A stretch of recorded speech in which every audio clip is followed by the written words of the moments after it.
Hoy venimos a hablar de la norma EN 407, la versión 2020, la cual es la última versión de esta norma, enseñarles, mostrarles cuáles son sus principales cambios. Esta norma, recuerden que es la de protección frente al calor y o a la llama. Como tal, antes de eso, me presento, Javier Sierra. Actualmente me desempeño como gerente de nuevos negocios en Ansel. Eh, como experiencia, yo soy ingeniero industrial de base, soy de Colombia.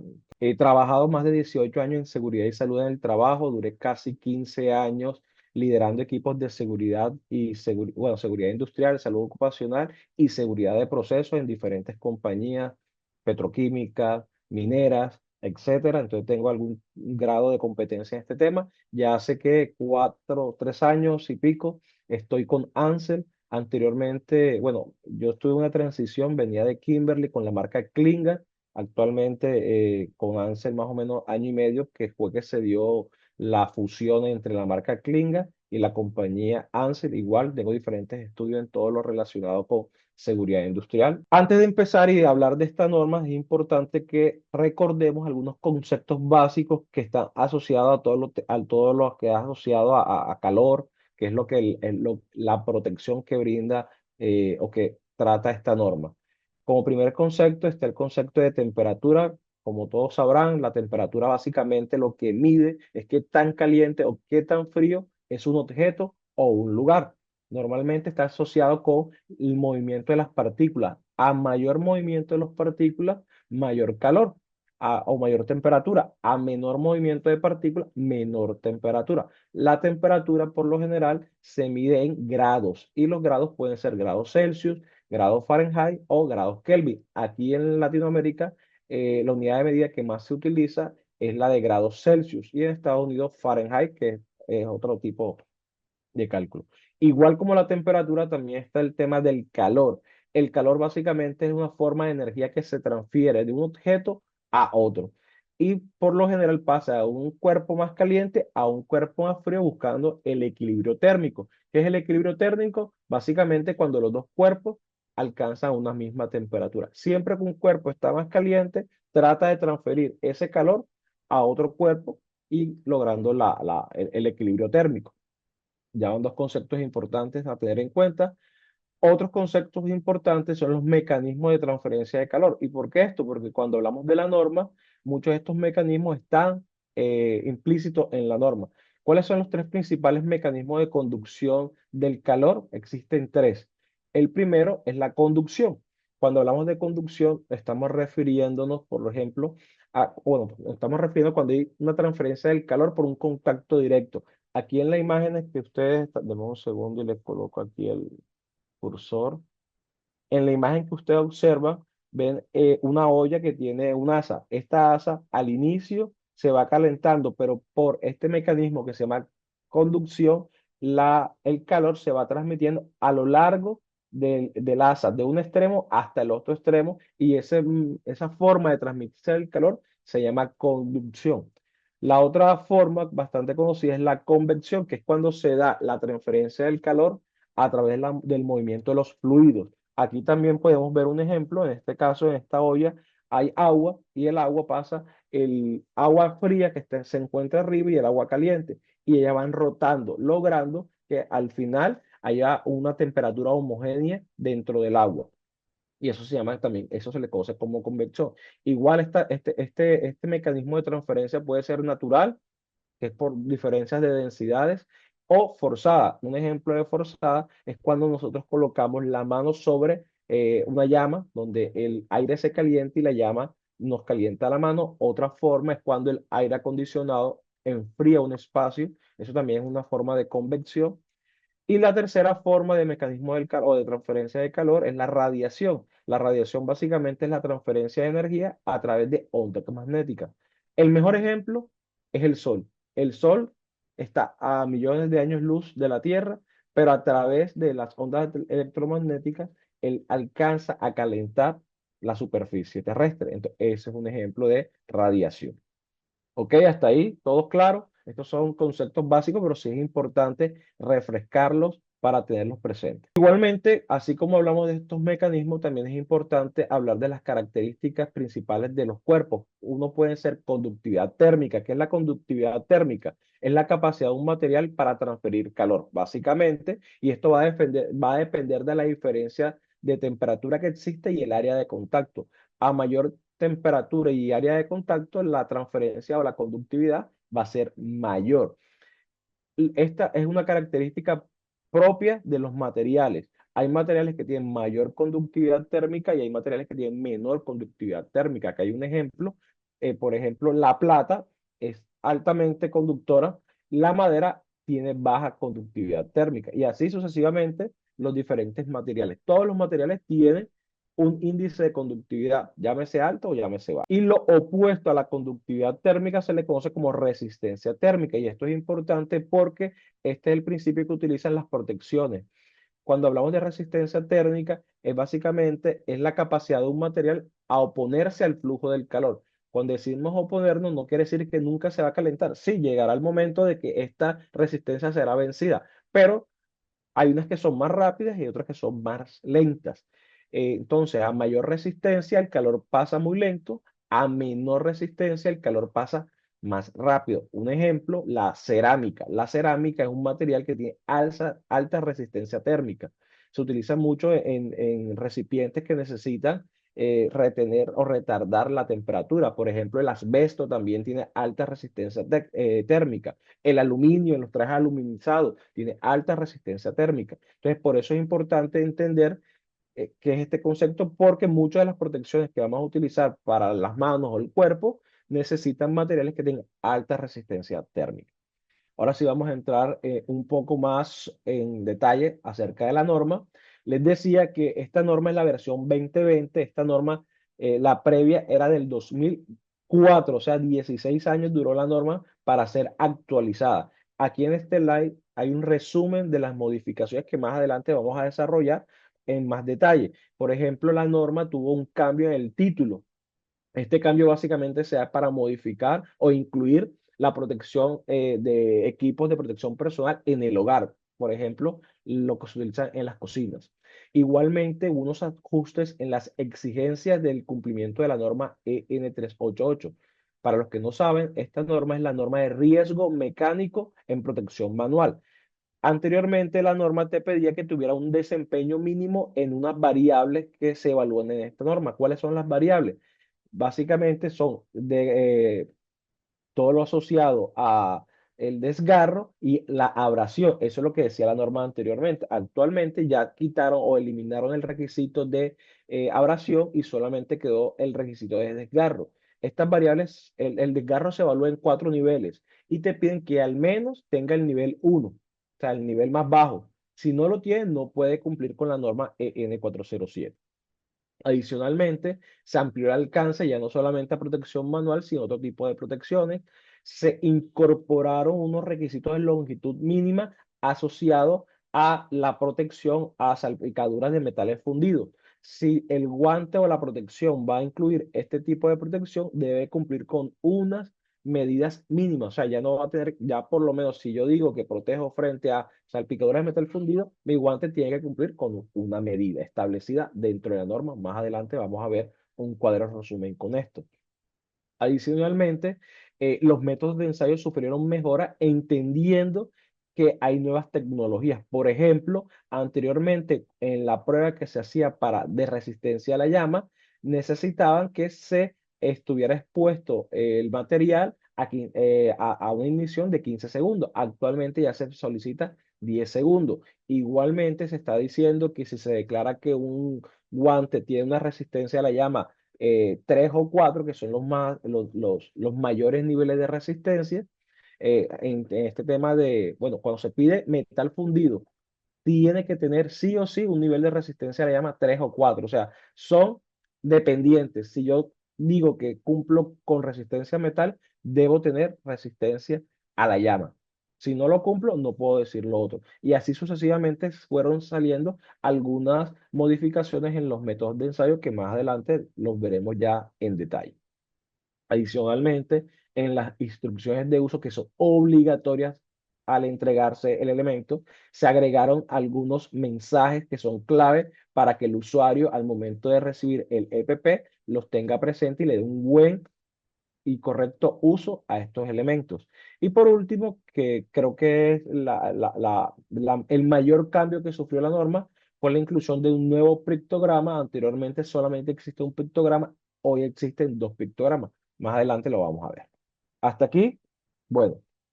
Continuamos. Les decía inicialmente que el alcance se amplió. Cuando yo les decía de protecciones en la casa, estas son las protecciones que yo le hacía referencia. Por ejemplo, manoplas, por ejemplo, utensilios de cocina que se utilizan para retirar recipientes calientes en la cocina, llámese cocinas del hogar o cocinas industriales. Ahí están fotos ejemplarizantes de este tipo de instrumentos o de elementos de protección personal que anteriormente no hacían parte del alcance de la norma y a partir del 2020 ya hacen parte. Quiere decir que cuando un usuario de cocina necesita un tipo de protección, va a poder encontrar en el mercado materiales que cumplan con esta norma. Les decía ahorita igual que el tema de las medidas de los guantes cuando declaraban resistencia frente a metales fundidos. Aquí está un cuadro resumen de las longitudes que estos guantes deben cumplir dependiendo la talla del guante. Por ejemplo, si yo necesito un guante talla 9 que me proteja contra salpicaduras de metal fundido, este guante, la norma me está diciendo que mínimo tiene que tener 330 milímetros. Si no los tiene, no va a poder decir que cumple con esta norma. Igualmente, eh, lo que les decía ahorita, que tenía que cumplir con el nivel de desgarro nivel 1. El desgarro se evalúa de una forma en la norma de riesgo mecánico. No es el caso de esta capacitación, pero sí es importante para los que no lo tengan o no lo conozcan. La norma de riesgo mecánico evalúa básicamente 5 variables. Evalúa abrasión, corte, punción, rasgado y, impacto. Impacto. Son las 5 variables que evalúa esta norma. Les invito a ir próximamente a una capacitación de eso. Listo. Sigamos. Este es el cuadro resumen de los niveles de rendimientos y las variables, los tipos de exposición que evalúa la norma. La norma evalúa 6 tipos de exposición a llama o calor y cada uno tiene 4 niveles de desempeño, en el cual el nivel 1 es el más bajo y el nivel 4 es el nivel más alto. Quiere decir que si encontramos un elemento de protección que dice que tiene un nivel 4 frente a la propagación limitada de la llama, quiere decir que es el máximo nivel de protección. Igualmente sucede con calor por contacto, calor convectivo, calor radiante, pequeñas gotas de metal fundido y grandes cantidades de metal fundido. Normalmente estas protecciones se dan asociadas a temperatura o a tiempo de exposición. Por ejemplo, cuando hablamos de propagación limitada de la llama, se evalúan 2 variables. Aquí lo ven ustedes, cuánto tiempo dura postcombustión y cuánto tiempo dura de resplendor. Más adelante en la explicación del ensayo les daré más detalle, pero básicamente es después de yo aplicar la llama por determinado tiempo que la norma indica, yo aquí retiro la llama y tengo que medir el tiempo que esa llama continúa. Si esa llama continúa, en este caso, dura menos de 15 segundos, es nivel 1 y así sucesivamente.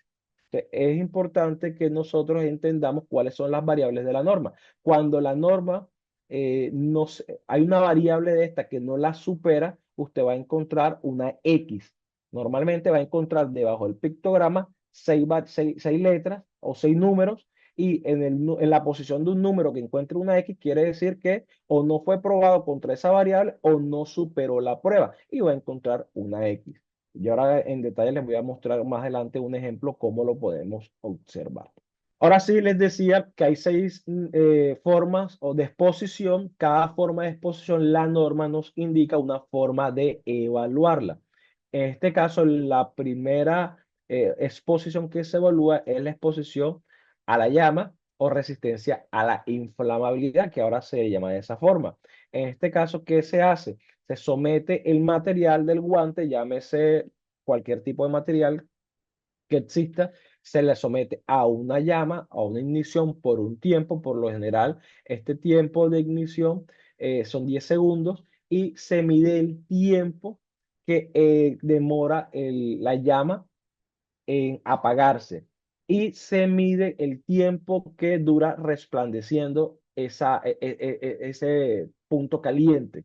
Si cumple con los parámetros, cumple con el nivel de resistencia. A medida que va descendiendo el tiempo en que dura la llama y el tiempo en que demora la incandescencia, va aumentando el nivel de resistencia. En este cuadro, por ejemplo, yo les decía, aquí lo podemos ver, denme un segundo. Este mejor ejemplo, el nivel 4, cuando un guante después de aplicarle calor por llama por 10 segundos se apaga 2 segundos después, quiere decir que es nivel 4, pero también debe este resplandor quitarse antes de 5 segundos. Si cumple esas dos variables, el guante va a ser declarado con resistencia a la llama o propagación limitada a la llama nivel 4. Eso es la importancia de las evaluaciones, de los ensayos. ¿Ok? El segundo método, que es para la resistencia al calor de contacto, quiere decir que cuando entramos en contacto con una superficie caliente, ¿cuánto tiempo podemos resistir esa temperatura? O, ¿cuánto tiempo no? ¿Cuánta temperatura podemos resistir hasta por 15 segundos, que es lo que la norma indica? ¿Por qué 15 segundos? Porque es el tiempo en que la persona, en caso dado de entrar en contacto con esa superficie, tiene tiempo de reaccionar sin que su piel sufra una quemadura de segundo grado. No quiere decir que no va a sentir el calor, probablemente lo va a sentir, pero va a tener 15 segundos para el reaccionar. Aquí lo que se hace básicamente es se coloca el material sobre una placa térmica a la temperatura definida en el ensayo y se mide el tiempo que tarda en aumentar 10 grados centígrados. Si se la somete a la prueba, si demora menos tiempo. Bueno, aquí les muestro para que vean. Por ejemplo, aquí les mostraba, se somete a 100 grados centígrados. Si en 10 segundos, esto no, bueno, si en 15 segundos no cambia a 10 grados centígrados, pasa al siguiente nivel, ya es nivel 1. Después se le somete a 250 grados Celsius. Si en 15 segundos no alcanza a superar los 10 grados de diferencia, o sea, quiere decir 250 grados, quiere decir que ya es nivel 2 y así sucesivamente. Denme un segundo.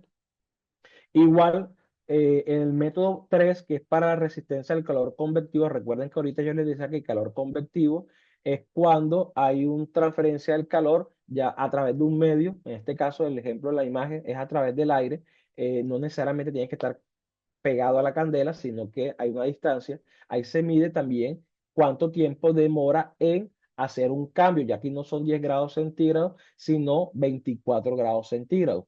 Se mide el tiempo y si durante el tiempo establecido no alcanzó un delta de 24 grados centígrados, va aumentando de nivel el guante. Quiere decir que en este caso, de un segundo y regreso nuevamente, por ejemplo, en este caso, calor convectivo quiere decir que un guante que demore más de 18 segundos en aumentar, ya alcanza el nivel 4 de rendimiento, el mayor nivel de protección. Igual, el cuarto tipo de calor que se evalúa es el calor radiante. Recuerden que ahorita les explicaba que era calor radiante, que cuando se transmitía el calor a través de ondas electromagnéticas, el ejemplo del sol. Aquí se hace básicamente que se somete una muestra de los guantes a una exposición de un calor radiante y también se tiene en cuenta cuánto demora en pasar de la temperatura medida aumentar 24 grados centígrados. Si la prueba o si el material resiste el tiempo determinado y no ha aumentado los 24 grados Celsius, el guante va aumentando su nivel de protección. Igual, también tiene cuatro niveles, 1, 2, 3 y 4. El máximo es el 4. Ya en las últimas dos variables ya va cambiando el tema porque ya no es calor directamente. Ya lo que se mide es cuál es el desempeño frente a metal. En este caso, la quinta posición o la quinta tipo de exposición es frente a metal fundido. En este caso son gotas de hierro. Aquí lo que se hace es que se mide una vez el número de gotas de metal que son necesarias para que la temperatura de un sensor que está debajo del material aumente ya no 24 grados ni 10, sino 40 grados centígrados. A medida que va aumentando el nivel de gotas, va aumentando el nivel de protección. Igual maneja el mismo criterio, 4 niveles. Y en la última posición lo que encontramos es el de grandes cantidades de metal fundido. Aquí lo que se mide es eh, cuánta cantidad en gramos es necesaria para que la piel, se simule una piel debajo de un material, logre una quemadura grado 2. Quiere decir que se coloca un material, en este caso el material del guante, se aplica hierro fundido, y se va dejando caer y se va midiendo el gramaje del hierro que va cayendo hasta que logre que se queme la piel simulada.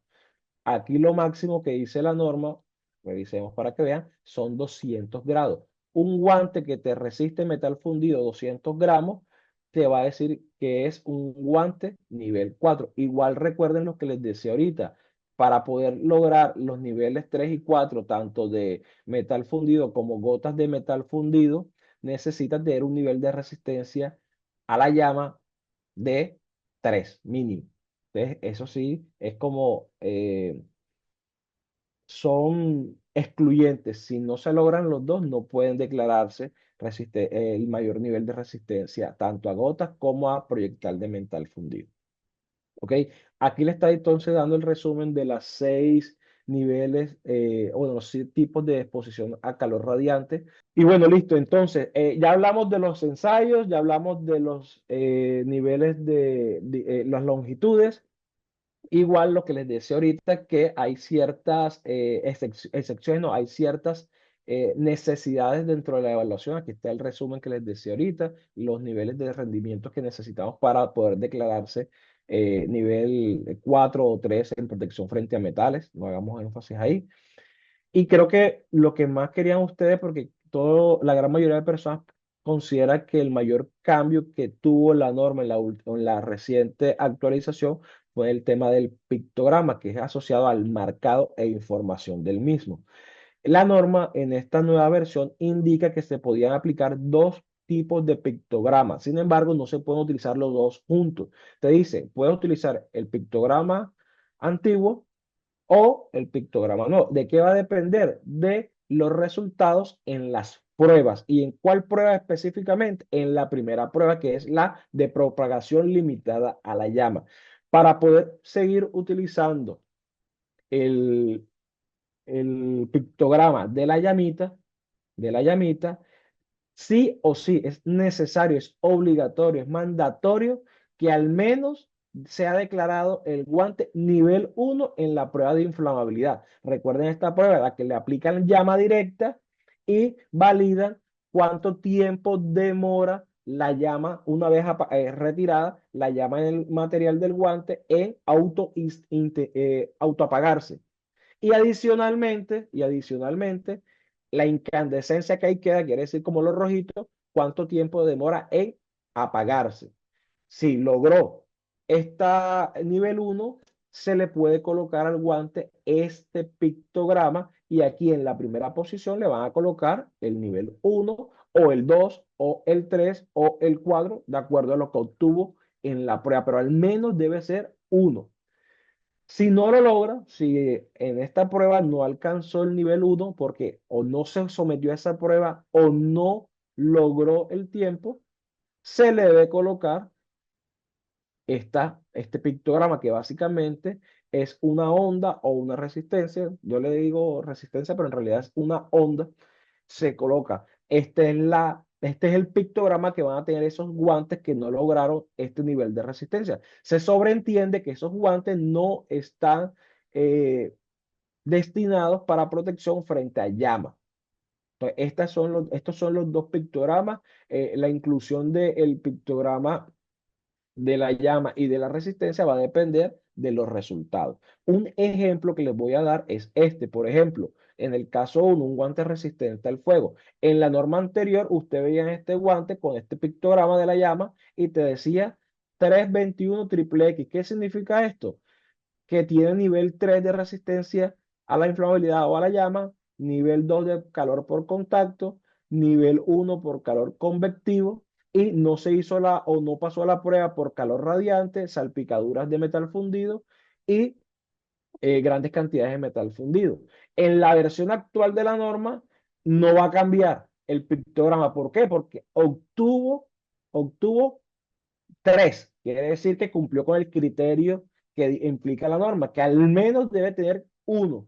Al tener 3, se sobreentiende que superó el 1, por lo tanto puede mantener, disculpe, puede mantener el pictograma de la llama. En el segundo ejemplo, en este guante que no es resistente a la llama, en la versión anterior de la norma, donde existía un solo pictograma, que era el de la llama, este guante aparecía como X2 y 4X más. ¿Qué quiere indicar esto? Que no fue evaluado o no pasó la prueba de resistencia a la llama. En calor por contacto era nivel 2, quiere decir que resistía hasta 250 grados Celsius por hasta 15 segundos, pero no superó o no fue evaluado por calor convectivo, por calor radiante, por gotas de salpicadura de metal fundido o grandes cantidades de metal fundido. En la nueva versión de la norma, ya este guante no podrá utilizar el pictograma de la llama. Este guante va a tener sí o sí que utilizar el pictograma de las ondas de calor. Quiere decir que usted va a ver la misma numeración debajo, porque eso no varió, sino que lo que va a cambiar es que el pictograma de la llama ya no lo va a poder utilizar y va a tener que utilizar sí o sí el pictograma de las ondas. Ahí es donde se va a notar el cambio de pictograma.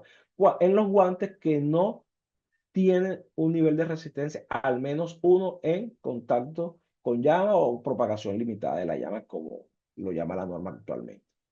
Hasta ahí claro, porque eso sí quiero que quede claro. El cambio no es que podemos utilizar los dos, es que yo quiero, es que no quiero, debo haber cumplido con un criterio. Y el criterio es al menos nivel 1 en contacto con llama o propagación limitada de la llama, como quiera llamarla.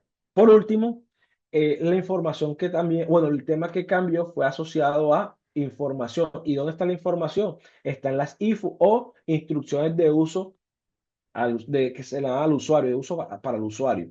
Aquí lo que se está indicando en la norma principalmente es marcado de los guantes y primer embalaje. En el marcado de los guantes ya hablamos que era el tema del pictograma y adicionalmente en las instrucciones de uso. En estas instrucciones de uso que son mandatorias de acuerdo a la norma europea, que esta es una norma europea, siempre que un usuario va a recibir un EPP debe llegar con esas instrucciones. Anteriormente siempre llegaba en el papel. Recientemente la Comunidad Europea permitió que se podía entregar a través de códigos QR. Ya muchas marcas están migrando esas instrucciones a entregarlas a nivel digital, esto contribuyendo con el tema de sostenibilidad. ¿Qué debe incluir estas instrucciones? Nuevo.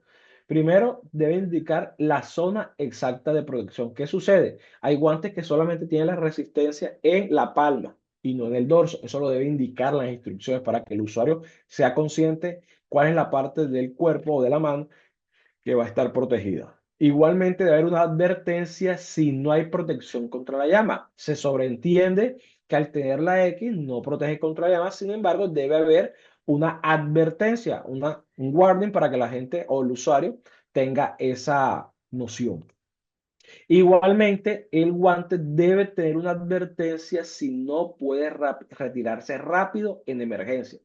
Eso se hace una prueba tanto en seco como en húmedo y se valida el tiempo de retiro. Si el tiempo son 3 segundos, si en 3 segundos no se puede lograr, debe incluir esta advertencia de retiro, que no se puede retirar fácilmente. ¿Y eso para qué sirve? Para que la persona sepa que en caso de una emergencia no va a tener un tiempo prudente de retiro.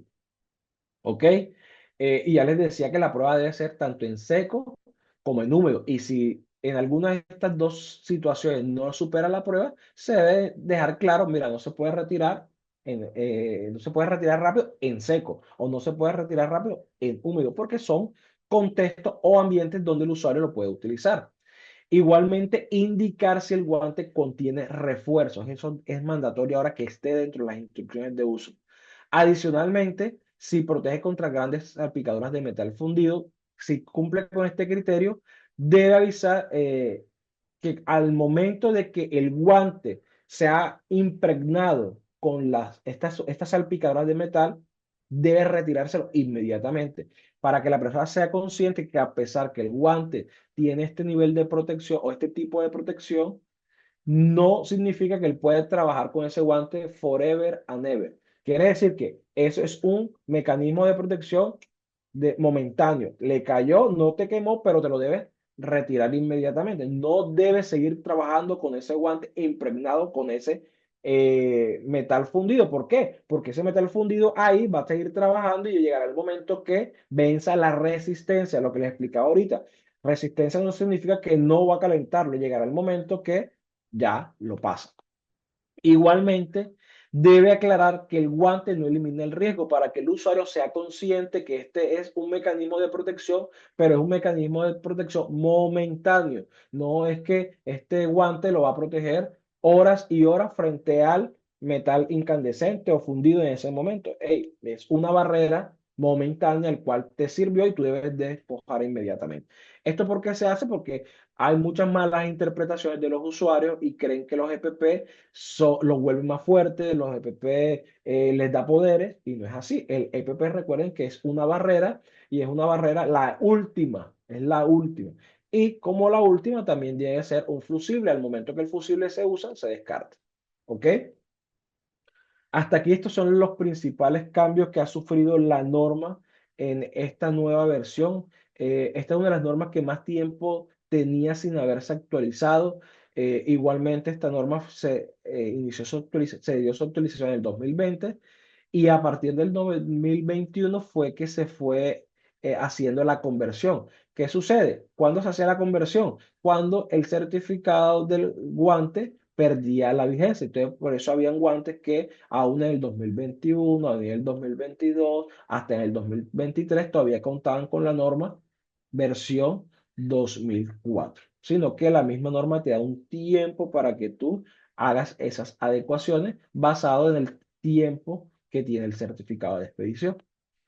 Y bueno, hasta aquí es el resumen de la norma.